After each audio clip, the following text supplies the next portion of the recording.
Tuesday morning started like any other for Daniel Crawford. The sun was barely up when he pulled on his work boots and headed out to check the irrigation system on his small farm. Being a single dad meant early mornings and late nights, but he wouldn't trade it for anything. This land had been in his family for generations, and after everything he'd seen during his time in the military, working the soil felt like healing. He was walking through the cornfield when he saw something that made him stop dead in his tracks. Someone was lying face down between the rows of corn. His military training kicked in immediately. Daniel approached slowly, his eyes scanning the area for any sign of danger. As he got closer, he could see it was a woman and she wasn't moving. His heart started racing. Was she hurt? Was she even alive? He knelt down beside her, careful not to startle her if she was conscious. That's when he noticed the expensive-looking clothes, the designer hiking boots covered in mud, and a nasty cut on her forehead that had bled down the side of her face. "Ma'am," he said gently, checking for a pulse. Relief washed over him when he felt the steady beat under his fingers. "Ma'am, can you hear me?" Her eyes opened slowly, and Daniel found himself looking into the most striking green eyes he'd ever seen. She looked confused, disoriented, and definitely in pain. "Where am I?" she whispered, her voice hoarse. "You're on my farm," Daniel told her. "Looks like you've had a rough night. That's a pretty bad cut on your head. Let me help you up to the house so we can get you cleaned up." She tried to sit up and winced. Daniel could see she was struggling, so he offered his arm. "Easy now. Take it slow. Did you hit your head when you fell?" "I think so," she said, accepting his help. "I was hiking and I got lost. It got dark and I kept walking, trying to find the trail. Then I must have tripped over something. I don't really remember much after that." Daniel helped her to her feet and she swayed a little. He steadied her, noticing how she seemed genuinely grateful for the help. "Let's get you inside. I've got a first aid kit and we can call someone for you if you need." As they walked slowly toward his farmhouse, she glanced around at the property. "This is beautiful land," she said quietly. "Thank you. It's been in my family since my great-grandfather homesteaded it. Not much, but it's ours." When they reached the house, Daniel led her to the kitchen and pulled out a chair. "Sit tight. I'm going to get that first aid kit." When he came back, she was looking around the kitchen with an odd expression. It wasn't judgment exactly, more like she was seeing something unfamiliar. Daniel started cleaning the cut on her forehead as gently as he could. "I'm Daniel. By the way," he said. "Charlotte," she replied, then hesitated before adding, "Just Charlotte." He noticed she didn't offer a last name, but he didn't push. People had their reasons for privacy, and frankly, it wasn't his business. "Well, Charlotte, this cut isn't too deep, but you probably should see a doctor. Head injuries can be tricky." "I'm fine," she said quickly. "Really? I just need to rest for a bit and figure out what to do next." Daniel finished bandaging her forehead and sat back. "You got someone I can call? Family, friends?" Charlotte's expression changed, becoming guarded. "No, not right now. I just need some time to think." Before Daniel could respond, he heard small footsteps on the stairs. His daughter Lily appeared in the doorway, her blonde hair messy from sleep clutching her stuffed rabbit. The 6-year-old stopped when she saw Charlotte, her eyes going wide. "Daddy, who's that?" Lily asked. "This is Charlotte. She had a little accident and needed some help." "Charlotte, this is my daughter Lily." Lily walked closer, studying Charlotte with the frank curiosity only children possess. "Did you fall down?" Charlotte smiled, and Daniel noticed it was the first real smile she'd given. "I did. I wasn't watching where I was going." "Daddy always says to watch where you're going," Lily said seriously. Then without any warning, she asked, "Are you going to be my new mommy?" Daniel felt his face go hot. "Lily, that's not—" "You can't just ask people that." Charlotte's cheeks turned pink, but she laughed softly. "It's okay." "No, sweetie, I'm just visiting." Lily looked disappointed but recovered quickly. "Do you want pancakes? Daddy makes really good pancakes on Tuesdays." Daniel looked at Charlotte, who seemed touched by the offer. "I don't want to impose," she said. "You're not imposing," Daniel assured her. "Besides, Lily's right. I do make good pancakes, and you probably need to eat something. You've been through a lot." As Daniel cooked breakfast, he watched Charlotte interact with Lily. His daughter was showing her favorite stuffed animals and chattering away about her homeschool lessons. Charlotte listened with genuine interest, asking questions and responding with warmth. There was something about her that didn't quite fit with the expensive clothes and designer boots. She seemed comfortable in his simple kitchen, like she belonged there. After breakfast, Charlotte helped Lily with her reading while Daniel went out to check on the animals. He kept thinking about the strange morning. Who was this woman really, and why did she seem so reluctant to contact anyone? When he came back an hour later, he found Charlotte and Lily in the living room. Charlotte was reading a story, doing different voices for each character, and Lily was giggling with delight. The scene made Daniel's chest tighten. Lily had been so young when her mother left, chasing a different life in the city. She barely remembered having a woman around the house. Charlotte looked up and caught him watching. "She's wonderful," she said simply. "Yeah, she is," Daniel agreed. "She's the best thing that ever happened to me." Charlotte's expression turned wistful. "You're lucky. Some people spend their whole lives without knowing what really matters." Before Daniel could ask what she meant, they heard the sound of vehicles coming up the driveway, multiple vehicles by the sound of it. Daniel walked to the window and felt his stomach drop. 3 large black SUVs were speeding toward his house, kicking up clouds of dust. Charlotte had gone pale. She stood up quickly, her hands trembling slightly. "They found me," she whispered. "Who found you?" Daniel asked, but he was already moving toward the door. "My father's security team," Charlotte said, and there was genuine fear in her voice. "I should have known he'd send them. He always does." The SUVs came to a stop in front of the house, their engines still running. Daniel counted 6 men in dark suits emerging from the vehicles, and they moved with military precision. He recognized that kind of movement. These weren't just regular security guards. These were professionals. "Stay inside with Lily," Daniel told Charlotte firmly. Then he stepped out onto his porch, pulling the door closed behind him. The men were already walking toward his house like they owned the place. Daniel stood at the top of his porch steps, his arms crossed, blocking their path. "That's far enough," he called out, his voice carrying across the yard. "This is private property. State your business or turn those trucks around and leave." The lead man, older than the others with cold gray eyes, barely glanced at him. "We're here for Miss Ashford." Step aside, so her last name was Ashford. That didn't mean anything to Daniel, but clearly it meant something to these people. "Nobody's taking anybody from my property without their permission," Daniel said calmly. "Now I asked you politely, state your business properly or get off my land." The gray-eyed man's expression hardened. "You don't want to make this difficult." Daniel didn't move. "The only person making this difficult is you. This is my land and that woman is my guest. She stays until she decides otherwise." Behind him, Daniel heard the door open. Charlotte stepped out and he could see the fear on her face, but also determination. "Did my father send you, Harrison?" she asked the lead man. "Miss Ashford, your father is very worried. You need to come with us now." Charlotte lifted her chin. "I'm not going anywhere. Tell my father I'll contact him when I'm ready." The man called Harrison took a step forward, and immediately Daniel moved to block him. The other security men shifted, positioning themselves to flank Daniel. This was about to get very interesting. Part 2. The morning sun beat down on Daniel's front yard as the standoff continued. 6 men in expensive suits facing one veteran in work boots and a t-shirt. To anyone driving by, it would have looked ridiculous. But Daniel knew better.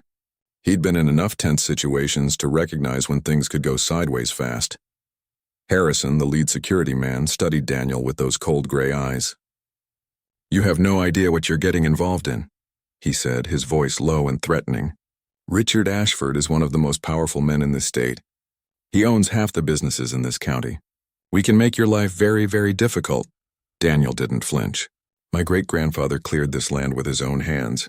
My grandfather farmed it through the Depression. My father worked it until the day he died. I own this property free and clear, no mortgage, no debt. And right now you're trespassing on it. So I'll ask you one more time. Leave." One of the younger security men moved closer, trying to intimidate him with his size. Daniel had seen plenty of guys like this in the military, all muscles and attitude, but not much else. He held his ground. "Daddy?" Lily's voice came from inside the house, small and scared. "What's happening?" That changed everything for Daniel. His daughter was frightened, and these men were the cause. His voice went quiet and hard. "You're scaring my little girl." "That's where this stops being polite. Get in your vehicles and leave my property. Now." Charlotte stepped forward, putting herself between Daniel and Harrison. "Listen to me carefully, Harrison. I appreciate that my father sent you, but I'm a grown woman. I don't need to be rescued. I'm exactly where I want to be. Go back and tell him I'll speak with him when I'm ready. On my terms." Harrison's jaw tightened. Your father specifically instructed me to bring you home, by any means necessary. Any means necessary? Daniel repeated. That sounds like a threat, on my property in front of witnesses. He pulled out his phone. How about I call the sheriff? Pete and I served together. I'm sure he'd be real interested in hearing about 6 men threatening a single father and his daughter. For the first time, Harrison looked uncertain. He glanced at his men, then back at Daniel and Charlotte. Mr. Ashford won't be pleased about this. Then Mr. Ashford should raise his daughter to make her own choices instead of sending hired muscle, Daniel said flatly. Harrison stared at him for a long moment, then nodded curtly to his team. We're leaving, but this isn't over. He looked at Charlotte. Your father will want to speak with you directly. Tell him he knows my number, Charlotte replied. The 6 men climbed back into their SUVs. The engines roared to life and they drove off in a cloud of dust. Daniel watched until they disappeared down the road before he let himself relax even slightly.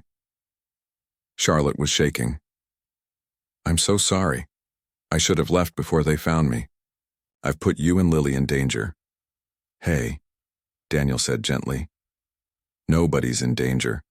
Those guys are professional intimidators, but they're not going to do anything crazy. Your father sent them to scare you into coming home, not to hurt anyone. You don't know my father, Charlotte said bitterly. When Richard Ashford wants something, he doesn't stop until he gets it. Daniel opened the door and called inside. Lily, it's okay, honey. Those men are gone. Why don't you go play in your room for a bit? Once Lily was upstairs, Daniel led Charlotte to the porch swing and they sat down. You want to tell me what's really going on? Charlotte was quiet for a long moment, staring out at the fields. My father is Richard Ashford. He owns Ashford Development Corporation. Shopping malls, office buildings, residential complexes. He's worth billions. Daniel let out a low whistle. And you ended up passed out in my cornfield because I ran, Charlotte said simply. My father has my entire life planned out. Who I should marry, what I should do, where I should live. He wants me to marry Preston Blackwell. Another rich family, another business merger disguised as a wedding. Preston's not a bad person, but I don't love him. I barely know him. So you decided to take a hike and think it over? Charlotte laughed without humor. Something like that. I told my father I needed time. He said I had until the end of the week to make up my mind. So I went hiking in the state park, trying to clear my head. But I kept walking and got lost. When it got dark, I panicked. I just kept moving, thinking I'd find my way back to the trail. Obviously, that didn't work out. And instead, you found my farm. Instead, I found your farm, Charlotte agreed. And for the first time in months, I felt like I could breathe. Your daughter asked if I was going to be her new mommy, and you know, what? That simple question from a 6-year-old was more genuine than any conversation I've had with my father in years. Daniel didn't know what to say to that. He'd grown up with nothing, worked for everything he had. The idea of having billions and being miserable seemed strange to him, but looking at Charlotte's face, he could see the pain was real. What do you want to do? He asked finally.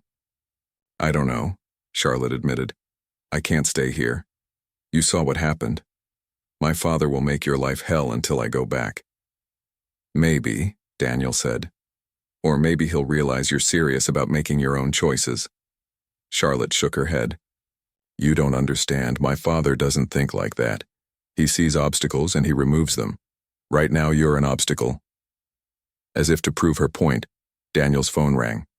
It was an unknown number. He answered it carefully. Hello? Mr. Crawford? A professional woman's voice. This is Sandra Miller from the County Health Department. We've received a complaint about your property and need to schedule an inspection as soon as possible. Daniel's gut tightened. A complaint? From who? I'm not at liberty to say, but we take these matters very seriously. Would tomorrow morning work for you? After he hung up, Daniel looked at Charlotte. It's starting already. Health Department wants to inspect the property. In all the years I've lived here, they've never once come out. Charlotte's face fell. I'm so sorry. This is exactly what I was afraid of. Over the next 2 hours, Daniel received 3 more calls. Building code enforcement wanted to check his barn. Agricultural compliance had questions about his water usage. Even his bank called about supposed irregularities with his account. "This is insane," Daniel said after the 4th call. "I've never had any problems with any of these departments. Now suddenly they all need to talk to me on the same day." Charlotte stood up abruptly. "I need to leave, right now, before this gets worse." "And go where?" Daniel asked. "Back to your father? Back to a marriage you don't want?" "It's better than watching him destroy your life." "Charlotte, sit down," Daniel said firmly. She did, looking miserable.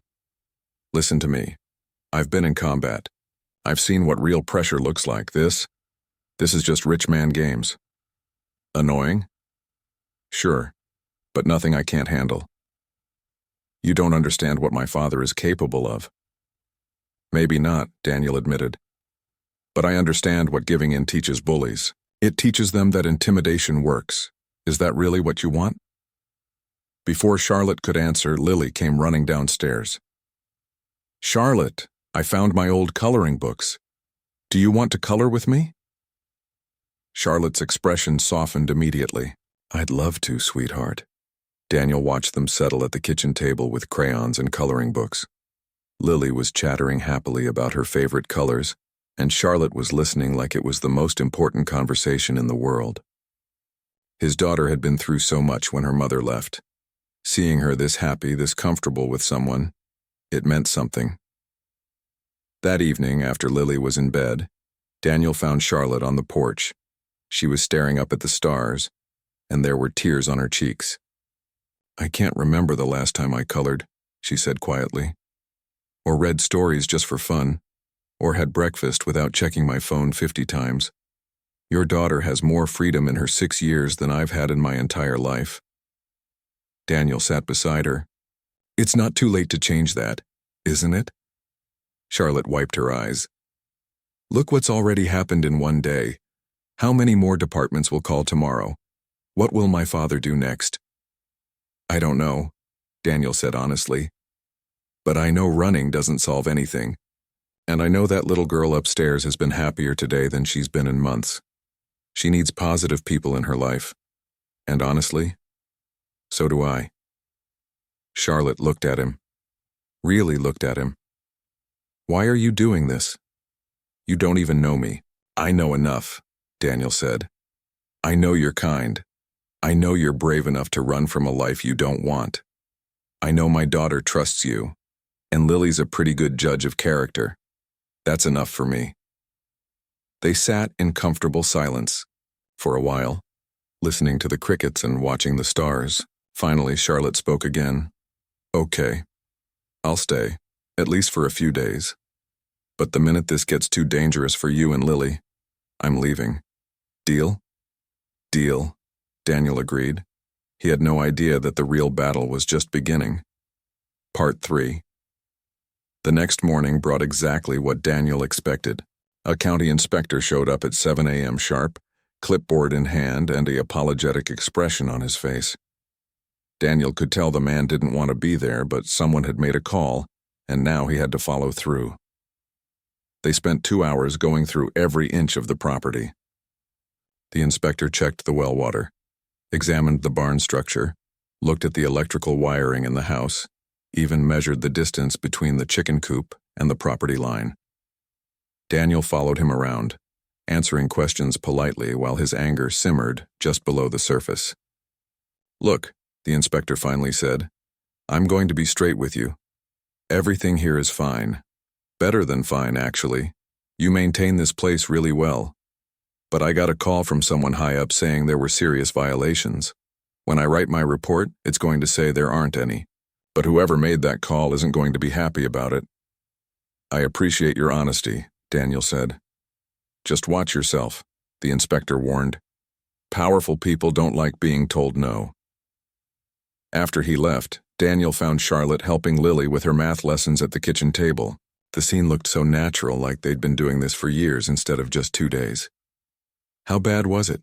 Charlotte asked quietly. "Everything's fine.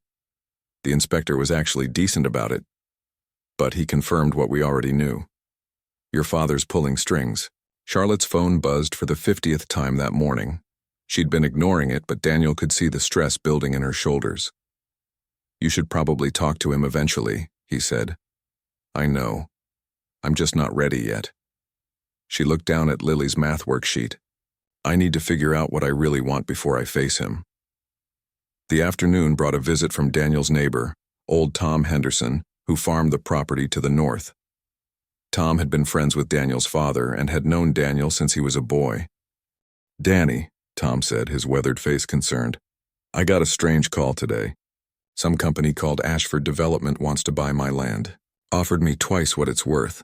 When I said no, they got pushy. Started talking about how the whole area is going to be developed soon. How I'd be smart to sell now before property values change. Daniel felt his blood run cold. Let me guess. They mentioned my property too? Said you'd already agreed to sell. That you were ready to move on. Tom squinted at him. That true? Not even close. My land isn't for sale. Not now, not ever, Tom nodded slowly. Didn't think so. But I wanted to check. These Ashford people, they're playing some kind of game. Thought you should know. After Tom left, Daniel confronted Charlotte. Your father is trying to buy up the land around me. Why? Charlotte looked sick. Because if he owns everything around you, he can make your life impossible. Cut off your access roads, disrupt your water supply, make farming here unworkable. It's one of his favorite tactics. He doesn't just beat his opponents, he crushes them completely. This is about more than just getting you back, isn't it? Now it is, Charlotte said bitterly. You challenged him. You stood up to his security team and refused to be intimidated. My father takes that personally. He'll keep pushing until you either give up or he destroys you. That's just how he operates. Lily had been listening from the doorway, her eyes wide. Is the bad man going to take our farm, Daddy? Daniel knelt down and hugged his daughter. No, baby. Nobody's taking our farm. I promise. But even as he said it, he wondered if it was a promise he could keep. That night, after Lily was asleep, Charlotte made a decision. I'm calling him. I can't let this continue. She went out to the porch and dialed her father's number.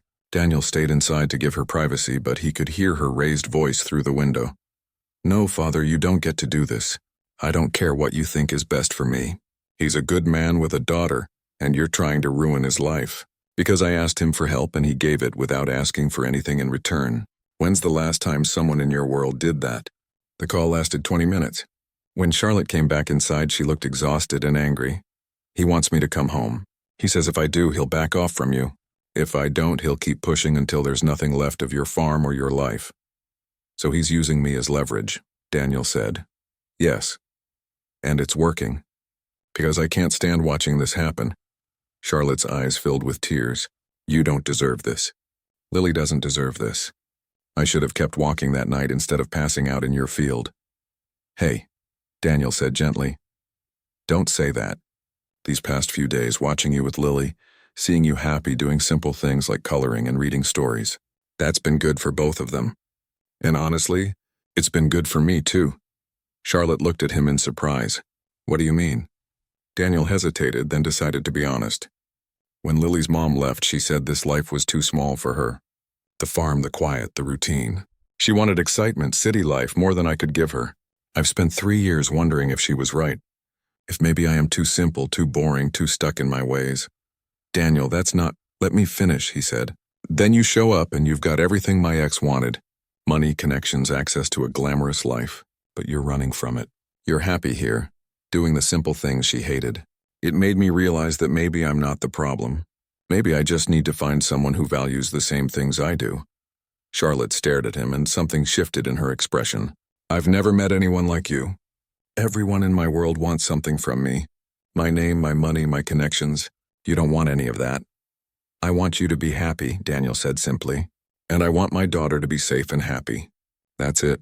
That's all I've ever wanted. They stood there in the kitchen, the moment stretching between them. Then Lily called out from upstairs having a bad dream, and the moment broke. Charlotte went up to comfort her, and Daniel heard his daughter's crying turn to laughter as Charlotte told her a silly story. The next day brought more pressure. Daniel's truck mysteriously failed inspection, even though he'd just had it serviced. His propane supplier called to say they couldn't deliver to his area anymore. The feed store where he'd been buying supplies for 10 years suddenly required payment in advance. instead of extending him his usual credit. Charlotte watched it all happening with growing guilt and anger. "This has to stop," she said. "What are you going to do?" Daniel asked. "I'm going to give him what he wants. I'll go back, marry Preston, play the good daughter. At least then he'll leave you alone." "Like hell you will," Daniel said firmly. "That's not a solution, that's surrender. What else can I do? I can't watch him destroy you." "So instead you'll destroy yourself?" Daniel shook his head. "No, there has to be another way. There isn't. You don't know my father like I do. He never stops. Never." That evening, Lily asked Charlotte to read her a bedtime story. Daniel stood in the doorway watching them. His daughter was cuddled up against Charlotte, completely trusting, completely happy.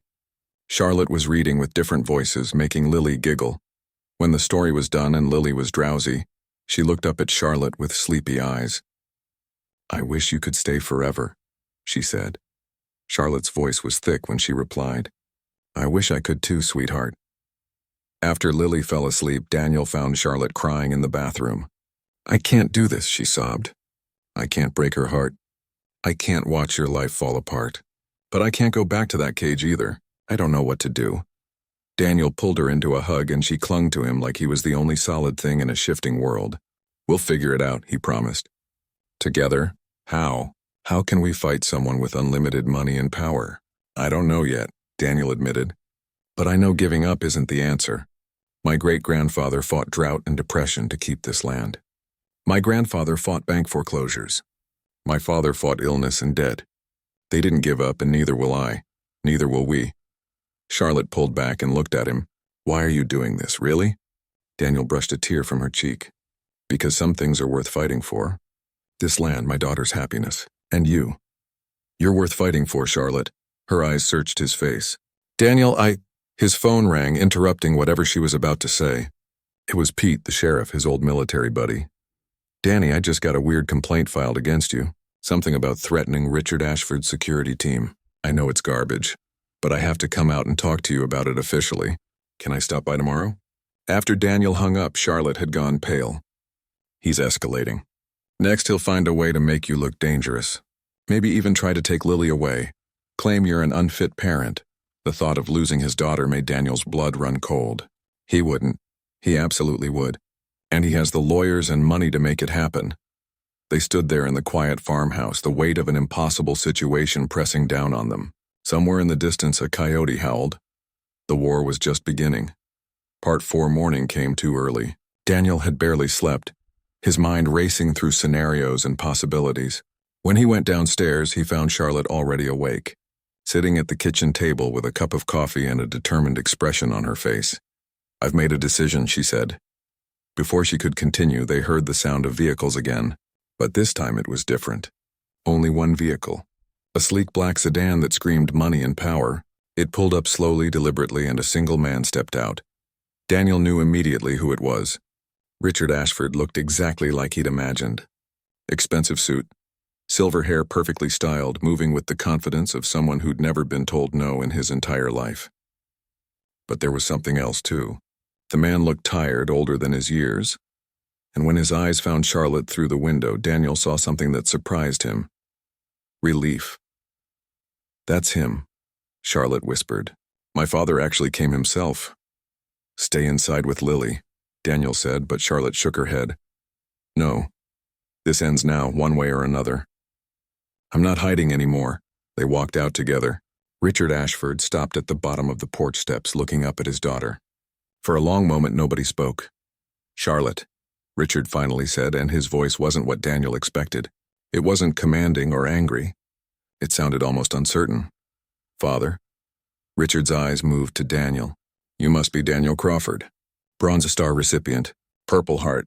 Honorable discharge after 8 years of service. Single father raising your daughter alone after your wife left." He paused. "I've had people researching you." "So I gathered," Daniel said evenly. "Between the inspections, the complaints, and the harassment, I figured you'd done your homework." Something flickered in Richard's eyes. "I apologize for that. When Harrison reported back that some farmer was protecting my daughter and refused to be intimidated, I reacted poorly. I'm used to solving problems with pressure and money. It's worked for 40 years. Well, it's not working now," Daniel said. Richard almost smiled. No, it's not. Which is why I'm here in person. He looked at Charlotte. Can we talk? Really talk? Charlotte hesitated, then nodded. On the porch. Daniel stays. They sat on the porch furniture that Daniel's grandfather had made by hand. Richard Ashford, billionaire. Sitting on homemade wooden chair.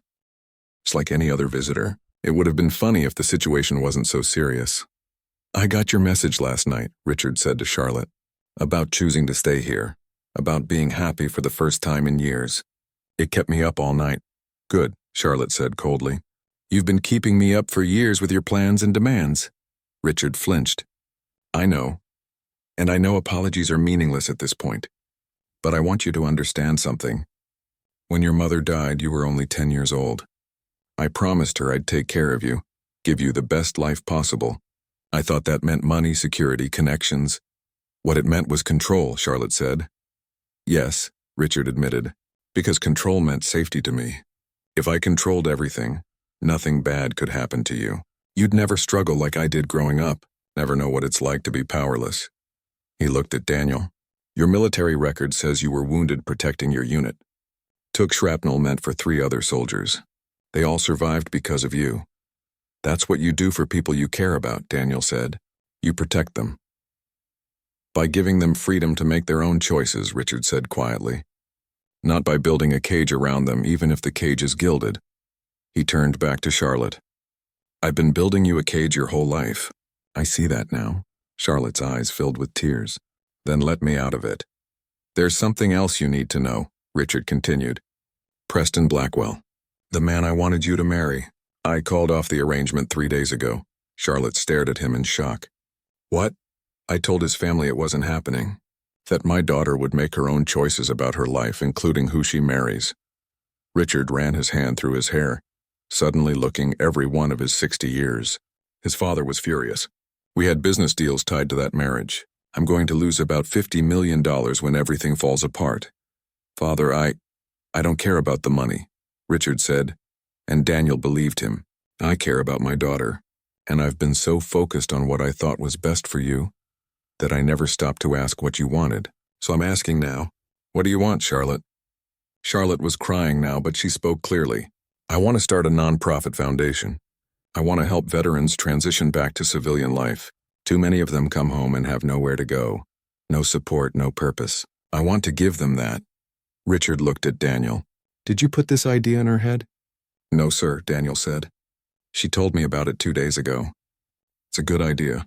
A lot of guys I served with are struggling. They need help and the system doesn't always provide it. How much would it take to start something like that? Richard asked Charlotte. I've been researching it for months. About $5 million to start properly. With land for a working farm where veterans can learn new skills, housing, counseling services, job training. Richard nodded slowly. What if I gave you $10 million? What if I gave you 20?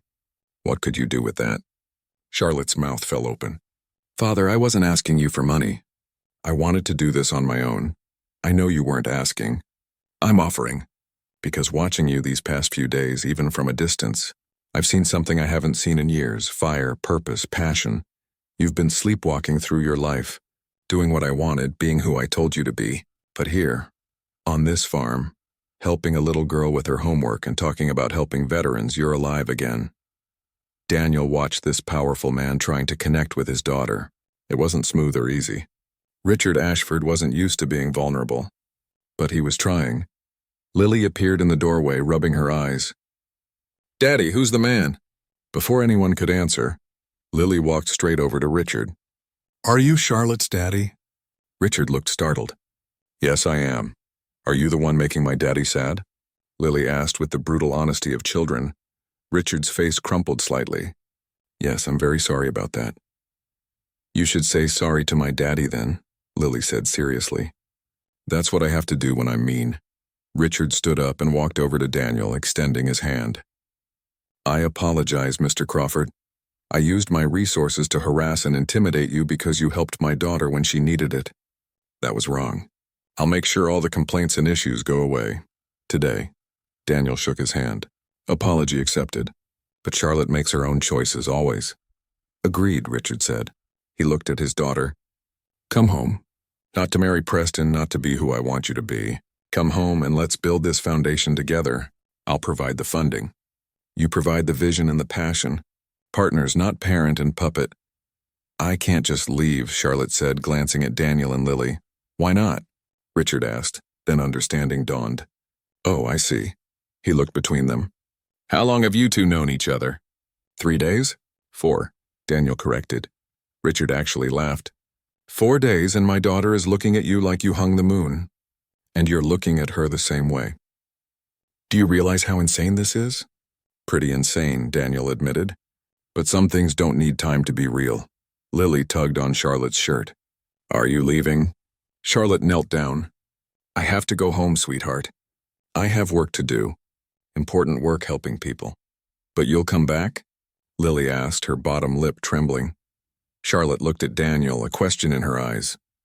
He nodded slightly. Yes, Charlotte told Lily, I'll come back. I promise. Richard watched this exchange with an expression Daniel couldn't quite read. Finally, the older man spoke. Mr. Crawford, how much land do you own? 120 acres plus the farmhouse and outbuildings. The farm next to yours just went up for sale. 200 acres. I was going to buy it to pressure you. Richard paused. What if instead I bought it for the foundation? We could build the Veterans Center there, right next to your property. Charlotte would have a reason to be in the area, regularly. Daniel felt his heart skip. That's a serious offer? I don't make jokes about money, Mr. Crawford. Besides, my daughter has clearly found something here worth coming back to. He looked at Charlotte. Both something and someone. Charlotte's face was red, but she was smiling through her tears. Father, are you actually being supportive right now? I'm trying something new, Richard said. Letting go. Trusting you. Supporting your dreams instead of directing your life. It's terrifying if I'm honest. Good, Charlotte said. You could use some humility. Richard laughed, a real laugh this time. There's my girl. The one who used to argue with me about everything. I've missed her. They spent the next hour talking details. Richard made calls, canceling complaints, fixing the problems he'd created. Charlotte and Daniel talked about the foundation, about how they could make it work. Lily stayed close to Charlotte the whole time, as if afraid she'd disappear. Finally, Richard stood to leave. I'm going to trust that my daughter is safe here until she's ready to come home and start working on the foundation. Is that trust well placed, Mr. Crawford? Yes, sir, Daniel said firmly. You have my word, Richard nodded. I've learned that means something coming from you. He hugged Charlotte, holding her tight for a long moment. I love you.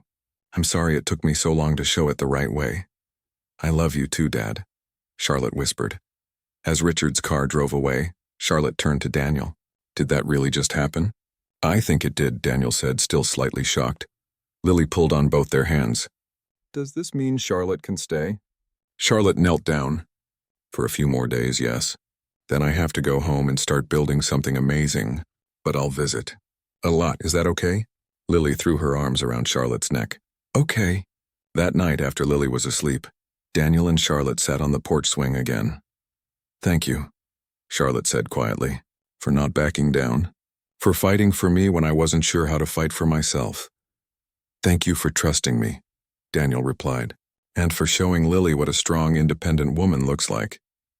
Daniel, Charlotte said hesitantly, I know it's only been 4 days. That's crazy, but I feel like maybe this is the start of something real. Daniel finished. Yes, he took her hand. I feel it too. Let's see where it goes. No pressure, no rush, just honest and real. Charlotte squeezed his hand. Honest and real. I like that. They sat together under the stars, two people from completely different worlds who'd found something unexpected on a small farm in the middle of nowhere. The future was uncertain, but for the first time in a long time, both of them felt hopeful. Part 5-6. Months later, the change was almost unbelievable. Where the old Morrison farm once sat abandoned and overgrown, now stood the Ashford Veterans Foundation Center. New buildings dotted the landscape, barns converted into workshops, fields planted with crops that veterans were learning to grow and manage. Every day, men and women who'd served their country came here to find purpose again. Daniel stood on his porch watching the activity next door. He still couldn't quite believe it had all happened. The foundation had opened 2 months ago, and already they had 15 veterans in their program.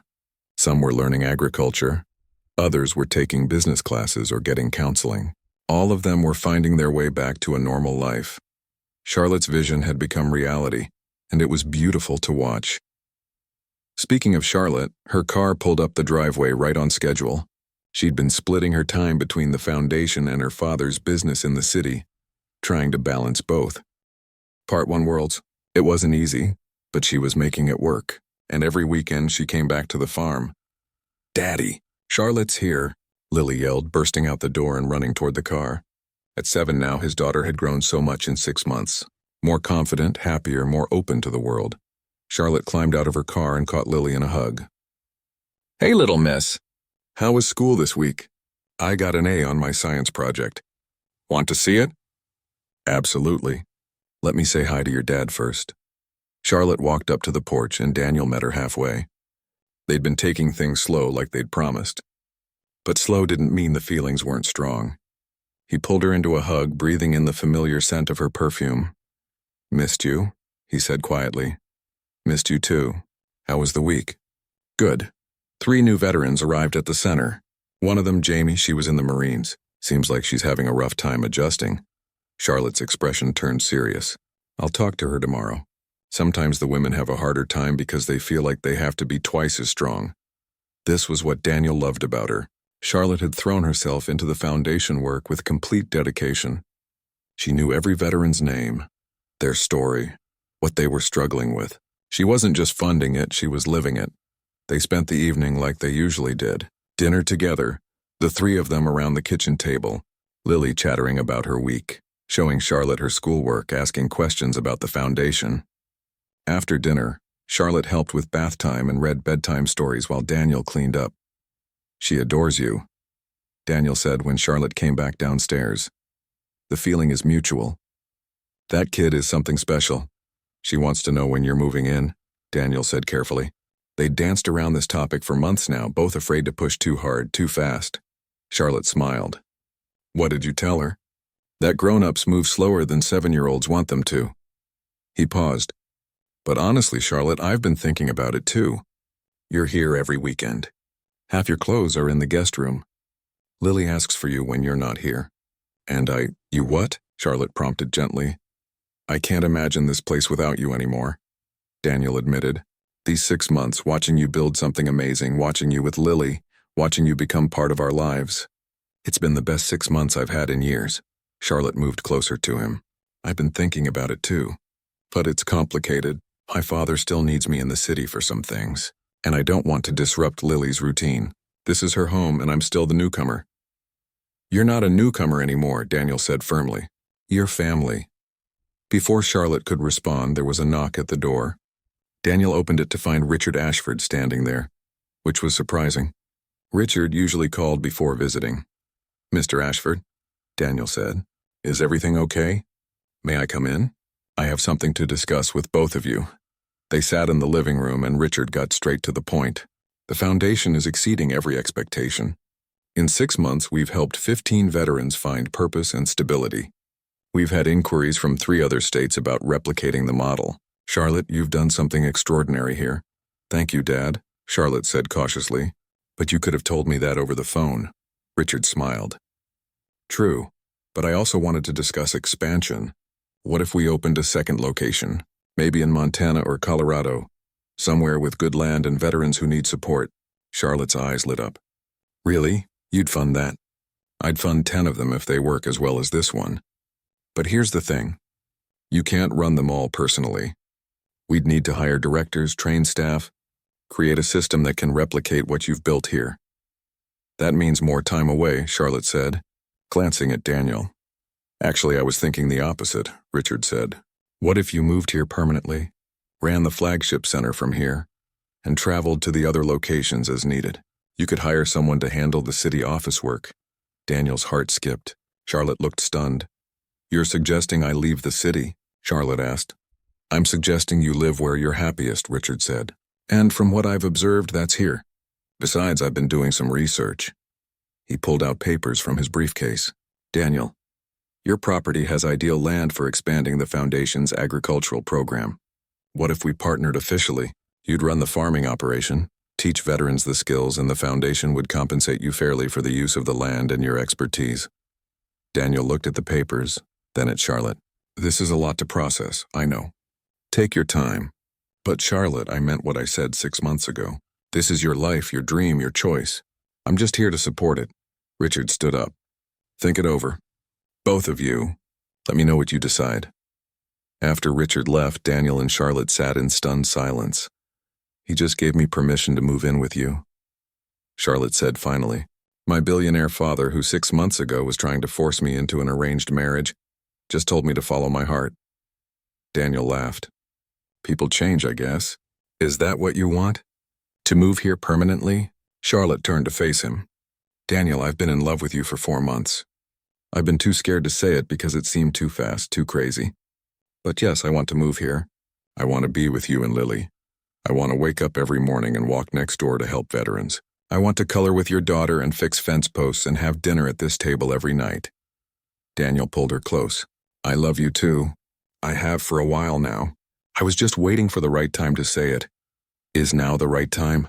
Now is perfect. They kissed and it felt like coming home. When they pulled apart, Charlotte was smiling through tears. I should probably ask Lily what she thinks, Charlotte said. Ask me what? Lily's voice came from the stairs. She was supposed to be asleep, but clearly had been listening. She came down in her pajamas, looking between them hopefully. How would you feel if Charlotte moved in with us? Daniel asked. Lily's face lit up like Christmas morning. Really, forever? If that's okay with you, Charlotte said. Lily ran over and hugged both of them. Yes. Yes, yes! Can I call you Mom? Charlotte's tears spilled over. Only if you want to, sweetheart. I want to. My old mom left, but you stayed. You chose us. Daniel's own eyes were wet now. Well, I guess that settles it then. Over the next few weeks, Charlotte officially moved in. Her father helped, which was surreal. Richard Ashford carrying boxes into Daniel's farmhouse like any other dad helping his daughter move. They fell into a rhythm that felt natural.